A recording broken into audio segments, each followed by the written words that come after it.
நான் ரோஜா ஸ்கைலிருந்து ரோஜா பேசுகிறேன். அனைவருக்கும் கிறிஸ்மஸ் நல்வாழ்த்துக்கள்.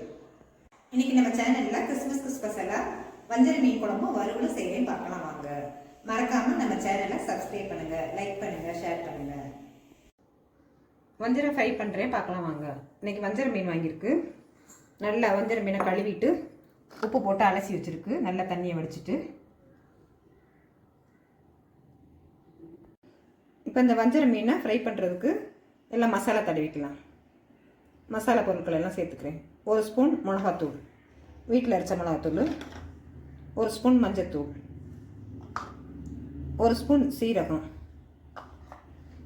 1/2 ஸ்பூன் மல்லித்தூள், 1 ஸ்பூன் 1/2 ஸ்பூன் வந்து பச்சரிசி மாவு எடுத்திருக்கேன். நீங்கள் இடியாப்ப மாவு கூட சேர்த்துக்குங்க.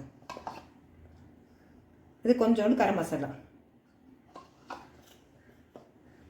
இப்போ இதெல்லாம் தண்ணி ஊற்றி கலக்கிக்கலாம்.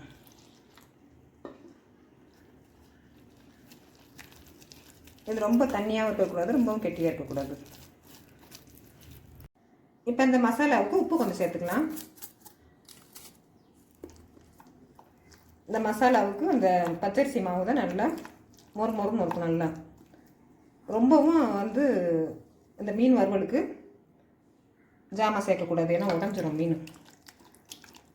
கரெக்டான அளவு சேர்க்கணும், அப்போ தான் மீன் வறுவல் உடையாமல் நல்லா வரும். இல்லைன்னா எண்ணெயில் உதிர்ந்துடும் மசாலா பூரா.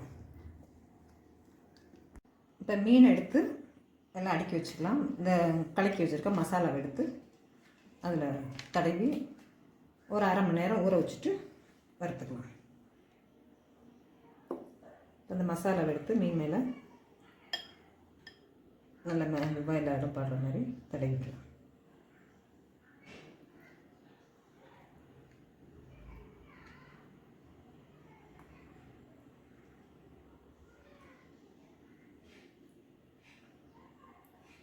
இந்த மீன் மசாலா மட்டும் ரொம்பவும் தண்ணியாக இல்லாமல் ரொம்பவும் கெட்டியாக இல்லாமல் சரியான பதத்தில் இருக்கணும். மீனில் மசாலாவை தடவி வச்சுருக்கேன். 1/2 மணி நேரம் ஊறட்டும். நல்லா மசாலா இறங்கின பிறகு வறுத்து எடுத்துக்கலாம். இன்றைக்கி நம்ம காரசாரமான வஞ்சர மீன் குழம்பு செய்கிறேன். மண் சட்டியில் செய்கிறேன், பார்க்கலாம் வாங்க.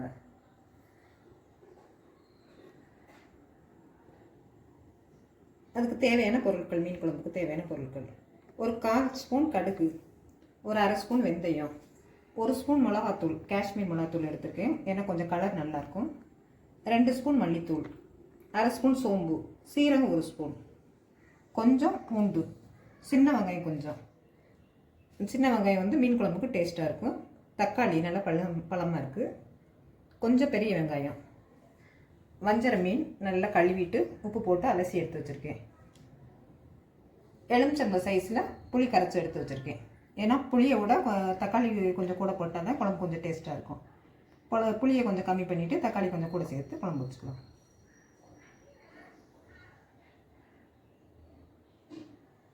இப்போ மீன் குழம்பு செய்ய அடுப்பு ஆன் பண்ணி ஒரு மண் சட்டி வச்சுருக்கேன். சட்டி காஞ்சதும் 2 ஸ்பூன் நல்லெண்ணெய் சேர்த்துக்கலாம். உங்களுக்கு மீன் குழம்புக்கு என்ன விருப்பமோ அதை சேர்த்துக்கோங்க. இப்போ எண்ணெய் நல்லா காஞ்சிருச்சு. இதில் 2 கடுகு போட்டுக்கலாம். கடுகு நல்லா வெடித்ததும்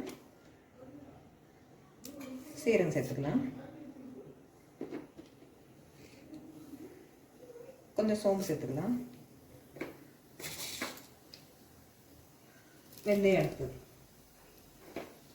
கொஞ்சம் நல்லா கடுகு வெந்தயம்லாம் வெடித்தோன்னே அதுக்காக வெங்காயம் சேர்த்துக்கலாம்.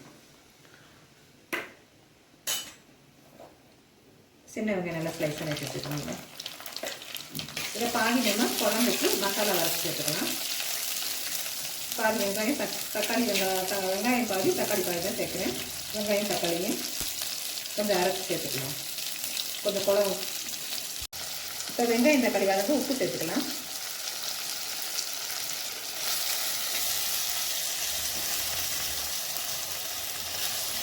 கொஞ்சம் நல்ல வெங்காயம் தக்காளி வதங்கிடட்டும்.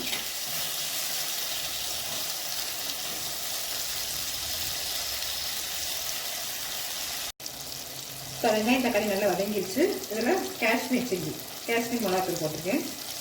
இது கலர் நல்லா இருக்கும் மீன் குழம்பு, அதனால் இதை சேர்த்துக்கலாம். அடுத்ததான் மல்லித்தூள் 2 ஸ்பூன்.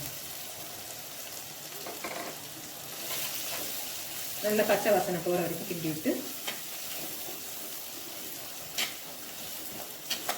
கொஞ்சம் நல்லா வதங்கட்டும். இந்த நல்ல எண்ணெய் வெங்காயம் தக்காளி எல்லாம் எண்ணெய் பிரிஞ்சு வரட்டும். கொஞ்சம்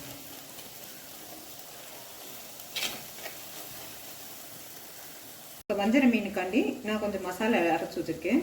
நம்ம காமிச்சோம்ல வெங்காயம் தக்காளி, அதில் கொஞ்சம் கொஞ்சம் வெங்காயம் தக்காளி பூண்டு 3ஐயும் அரைச்சி வச்சுருக்கேன். மஞ்சள் வரலி மஞ்சள் போட்டிருக்கேன் கொஞ்சோண்டு.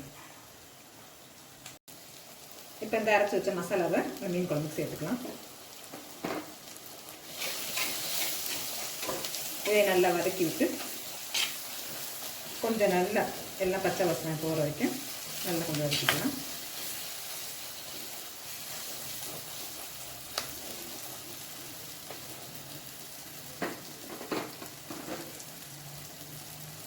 இப்போ நல்லா வதங்கிடுச்சு. இந்த புளி கரைச்சலை அதில் சேர்த்துக்கலாம்.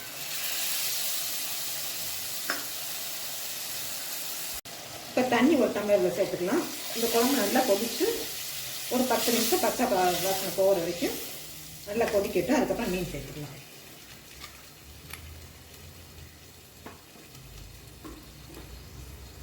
இதுக்கு தேவையான அளவு கொஞ்சம் உப்பு சேர்த்துக்கலாம்.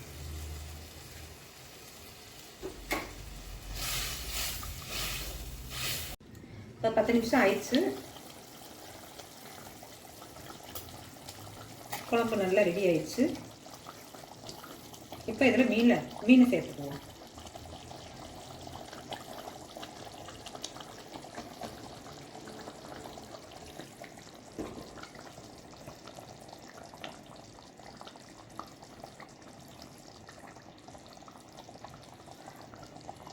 இப்போ அந்த மீனை மெதுவாக அங்கிட்டும் இங்கிட்டும் கிளறாமல் மேலே குழம்பு நல்லா தெளிச்சு விட்டுக்கணும்.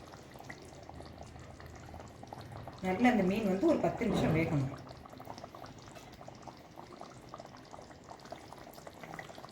அடுத்ததான் வெந்துருக்கும் போதே பச்சை மிளகா கீராமல் நான் முழுசாக ஒரு 3 மிளகா சேர்த்துக்கிறேன். 2 கருவேப்பிலை சேர்த்துக்கலாம். ஏன்னா நம்ம தாளிக்கும் போதெல்லாம் கருவேப்பிலை சேர்க்கலாம். இந்த மாதிரி சேர்த்திங்கன்னா நல்லா டேஸ்ட்டாக இருக்கும் மீன் குழம்பு.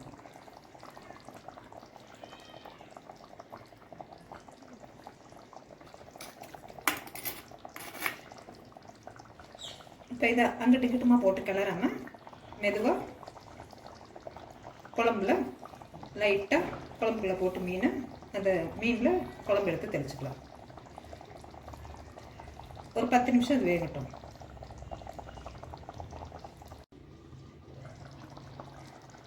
மீன் குழம்பு கரெக்டான பதத்தில் வந்து வெந்துருச்சு.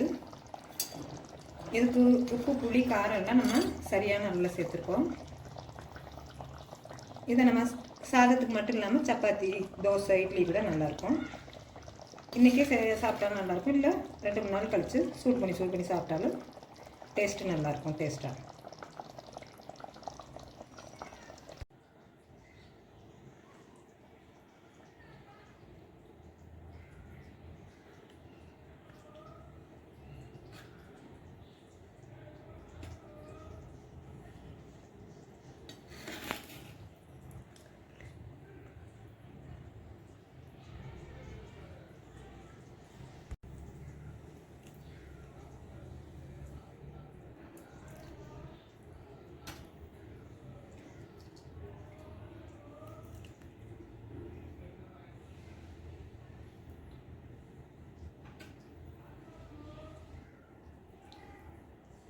மீன் நல்லா 1/2 மணி நேரமாக ஊறிடுச்சு. இப்போ இதை தவா ஃப்ரை பண்ணிக்கலாம். தவா ஃப்ரைக்கு எண்ணெய் நிறைய ஊற்றக்கூடாது, லைட்டாக ஊற்றிக்கலாம். அப்புறம் மீன் வேகும் போது தேவை விட்டால் ஊற்றிக்கலாம்.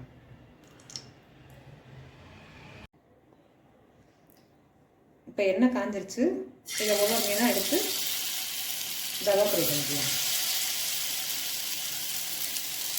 அடுப்பை கொஞ்சம் லோ ஃப்ளேமில் வச்சுக்கலாம்.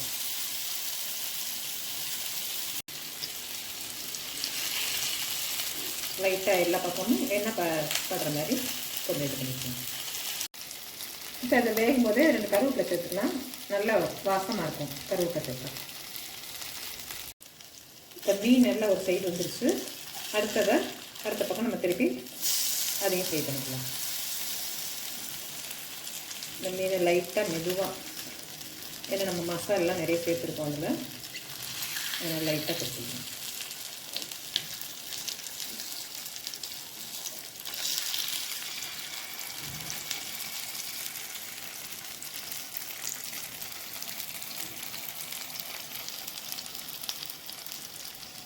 இப்போ வஞ்சரம் ஃப்ரை ரெடி ஆயிடுச்சு. இப்போ அது ஒரு பிளேட்டுக்கு மாற்றிக்கலாம். மசாலாலாம் உதிராமல் கரெக்டாக வந்திருக்கு.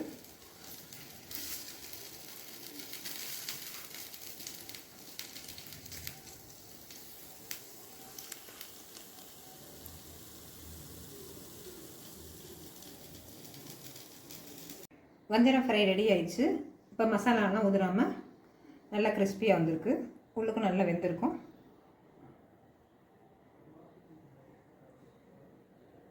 நல்ல சுவையான அருமையான வஞ்சரம் ஃப்ரை ரெடி ஆயிடுச்சு.